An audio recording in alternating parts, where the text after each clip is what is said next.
has lockdown been just a time to make new music, or how's it been?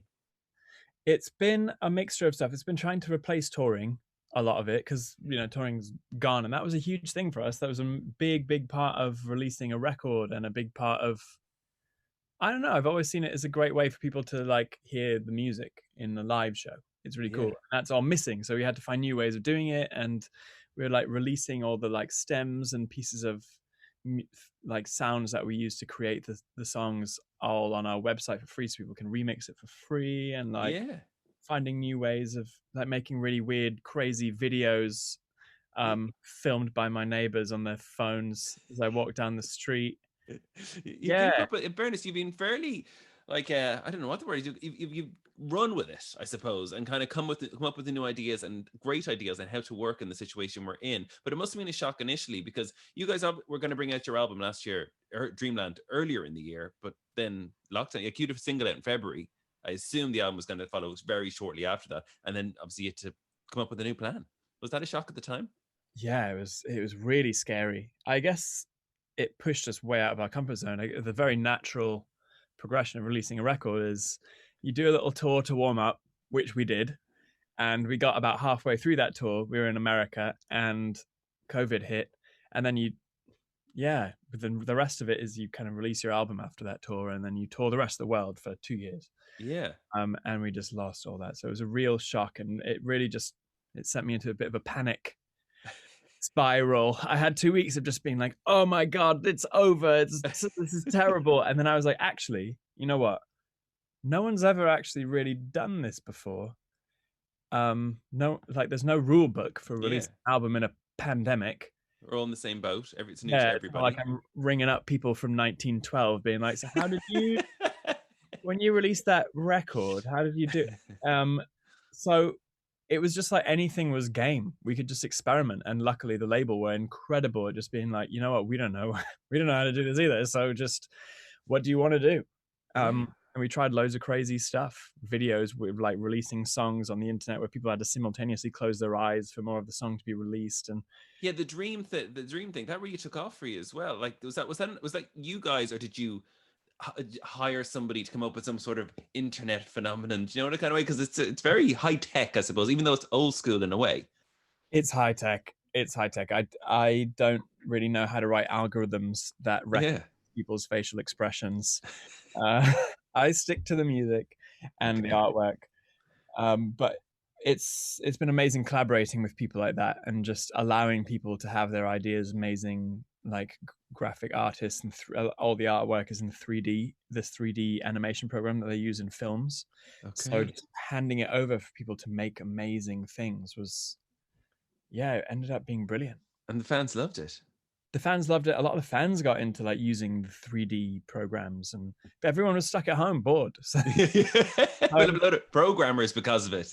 yeah, I think it ended up being really cool, and got some really amazing. Like, someone made my head, my 3D head, roll down the streets, like the empty streets of New York City, Cool. and it It's was, mad. yeah, some mad stuff came out of it.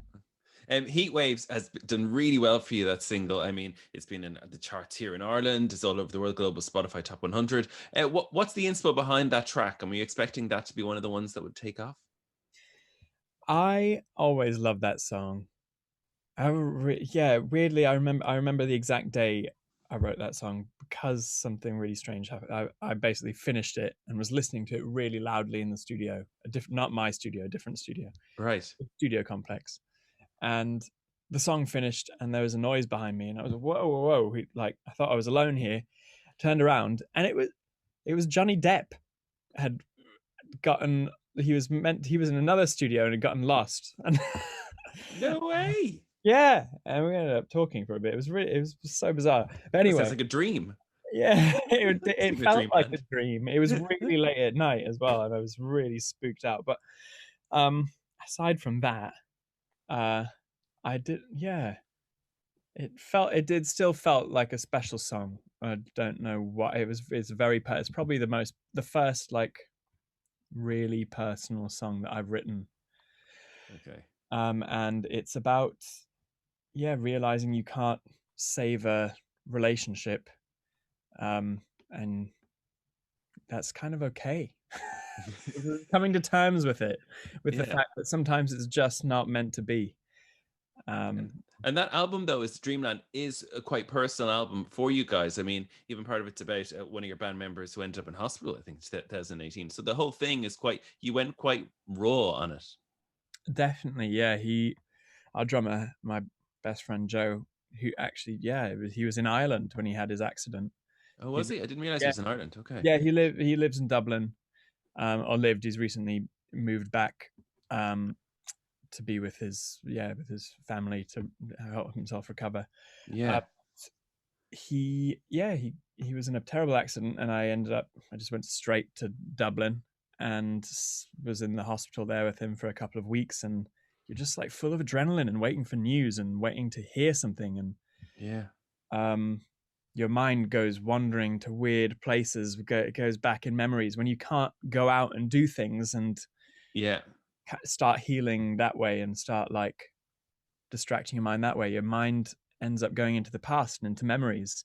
And weirdly, I think that's what a lot of people have been doing in lockdown. You know, we can't be out creating these new memories. So a lot of people are having these nostalgic sentiments, Moments. watching old movies and Yeah. weird memories are coming back up.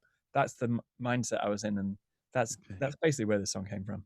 Okay. And then if you go back to Heat Waves, the video, I want to talk about that because I thought it was so cool. I loved it. It's because it's very now. Obviously, you're going down the street and parts of it, and everybody's in their windows are filming it. But at the end, I thought it really captured where we're at because you do a concert to nobody. Like you're in a theater or a venue and nobody there, but even your band members are on TV screens beside you because I don't know, it just made me think maybe they can't even meet each other because some bands are staying together during lockdown and they're quarantining together or whatever.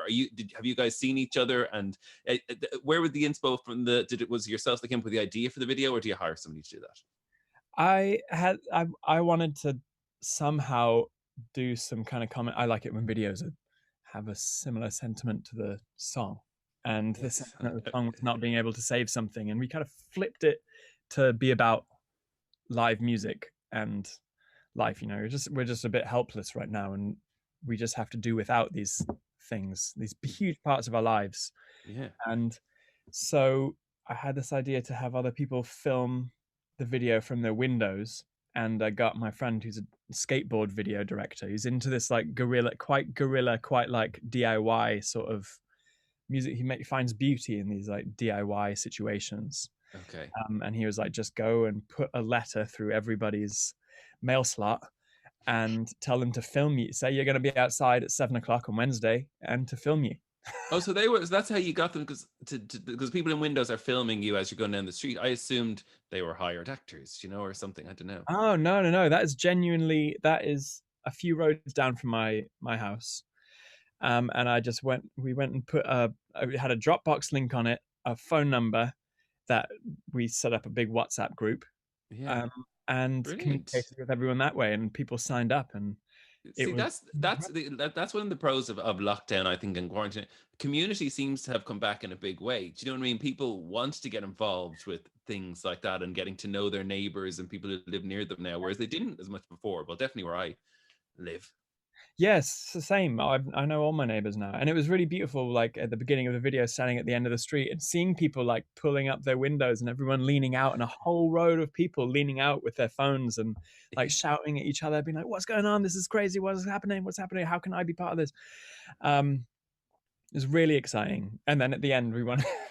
It felt like a live show. Weirdly, it felt like the sense of togetherness that a live show. Yeah. And then at the end, I wanted it to be the saddest, most opposite feeling to that, which It was you um, alone on stage. alone playing to an empty room. It was actually Joe, a drummer, who came up with that idea. I was like, what is the saddest possible image we can have at the end of this, like, yeah, this huge sense of togetherness.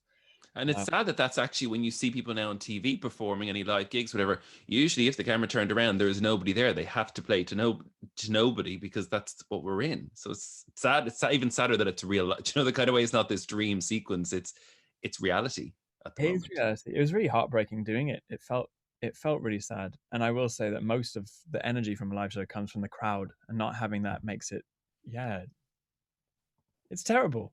Yeah, it is terrible. But all things being well, I think you have a gig scheduled in for later in the year in the Olympia in Dublin. I assume you're crossing everything that this goes ahead and you get to tour and come to Ireland. And seeing as one of your Yeah. members used to live in Ireland, I assume you'd like to come back. I'd love to come back. Don't tell the other countries, but I think Irish crowds are the best in the world. We've Uh, always had incredible shows there. I remember we played our first Irish show at a place called Whelan's. oh, Whelan's, yeah, legendary. Yeah, Oh love my Whelan's. God, that was the first show that we had that properly just like it went off. It was incredible. Someone stole my shoes. I That'd had be to Whelan's. Yeah, I had to run around like barefoot around the whole of Dublin trying to find my shoes. Someone had made a Twitter account for my shoes and was posting like Google, Clues.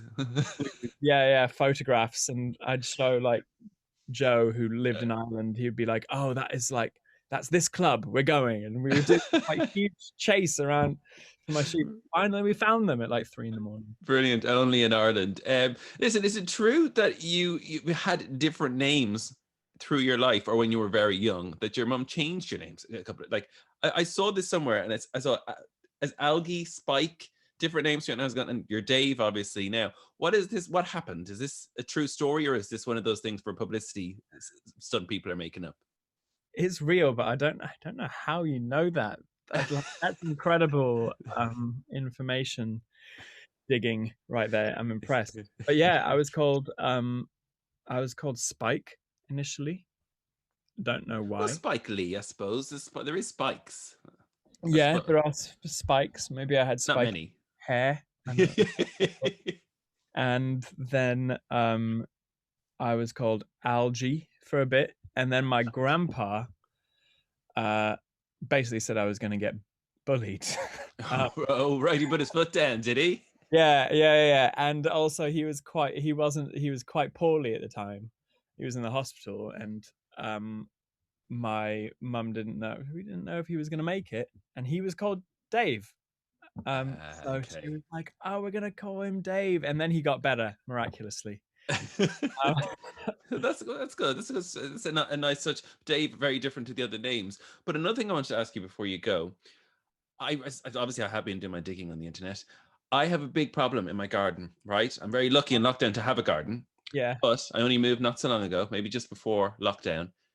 Cats. I didn't know who was doing it, but there Oh, was some number twos being done, let's say, by something in my garden, and there's a lot of wild cats around here. And I've seen them, and I'm sure it's them. Have you had this problem too? I went finally because everybody keeps telling me, "Oh no, cats wouldn't do that. Cats would dig and bury it and da da da." And I'm like, no. who else is doing it? Cats are savage beasts, not disgusted.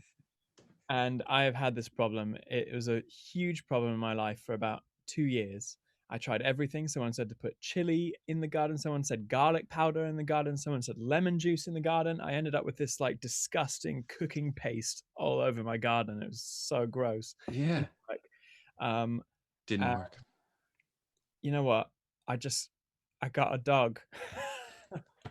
Funnily enough, that's exactly what we're thinking now. We're finally caving and thinking maybe that's what we'll do because I don't, nothing will fix. And it's not that I don't particularly like cats. I'll be honest, but it's the fouling. Like you kind of go out in the garden and you're kind of doing something and you're like it's all over your shoes, and by the time you realize you're in the kitchen and you've walked all over the place, and you're going, this is gross. That's exactly what was happening to me. It's so disgusting, and they know what they're doing. They're They do know. yeah, there are three cats out here, and they watch me, and I'm looking at them, and I'm like, "Don't you do it? Don't you do it?" And then I go for a pee and come back, and then there it is, three poops. Listen, Oh. but before you go, tell us quickly about the new EP Childhood. Like, where did this come from? Because there's three tracks on it, and there's kind of, I'm calling them interludes. They're called home movie bits. But tell us a little bit about that, because that kind of, I didn't know that was coming. Yeah, that is kind of part of a series of um, expansions on the album, really, where yeah, so all the songs from the album were basically about different periods of life. The album goes through life sort of from my first ever memory up until when it was finished. Okay. And the childhood EP is kind of expanding on the ones that are about childhood. So you can hear in the interludes, you can hear my mum's voice. She used to make these home movies of me and my brother when we were really young, and that's the voice that you hear in between the songs. Ah, And the rest of the songs on there are about childhood. I grew up in Texas in America, okay, so cool. that's what those songs are about. So 2021, any plans? Or are you not planning until, I know you've got the gigs, hopefully. I'm planning on this virus leaving for good and then making the most of life. I'm Love gonna it. I'm gonna have a lot of fun, and I can't wait to get back out there and play some concerts. Yeah. Brilliant. Well, listen, thank you so much for chatting to us. It's been brilliant, Dave. And congratulations on the new EP and Dreamland. Both the album and the EP are superb. Loving them. Oh, thanks so much. Cheers for having me. Thank you. See you later. And damn Bye. those cats. See Yeah. you. Bye. Good luck.